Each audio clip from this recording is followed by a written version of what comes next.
Sous l'œil de nombreuses caméras, plus d'1 millier de policiers se sont déployés ce matin en plusieurs points de Villiers-le-Bel, dans le Val d'Oise. C'est la réponse du ministère de l'Intérieur aux violences survenues dans cette ville en novembre dernier, au cours desquelles des policiers avaient été blessés par balles. 35 personnes ont été placées en garde à vue. Philippe Castel, Édouard Dacosta, Guillaume Barbier. 1000 policiers mobilisés, des enquêteurs judiciaires, des centaines de CRS en soutien et même le RAID. 3 mois d'enquête pour aboutir ce matin à 35 interpellations, dont celle de 3 mineurs. Tous sont soupçonnés d'avoir participé aux émeutes de novembre dernier. Ils sont tous connus des services de police. Certains ont été condamnés à plusieurs reprises. Ils sont connus pour des faits de violence, de vol, de menaces d'atteinte aux personnes. Les enquêteurs soupçonnent certains d'entre eux d'avoir tiré à l'automne dernier sur les policiers. 75 fonctionnaires avaient été blessés par des tirs d'armes à feu.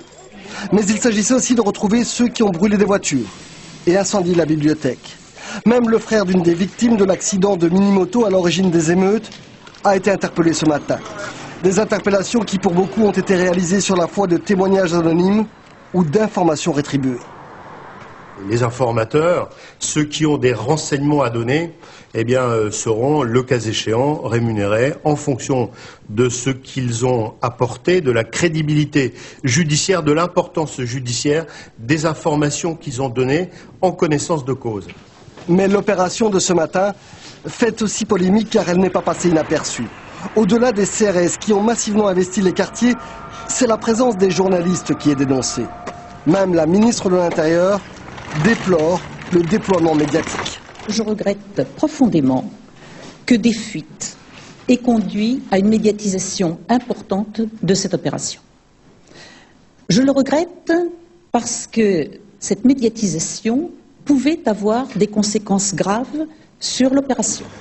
Mis à part quelques épées et fleurets, les enquêteurs précisent ce soir qu'ils n'ont saisi aucune arme. En revanche, ils s'intéressent beaucoup au matériel informatique pour tenter de confondre les 35 personnes placées ce matin en garde à vue.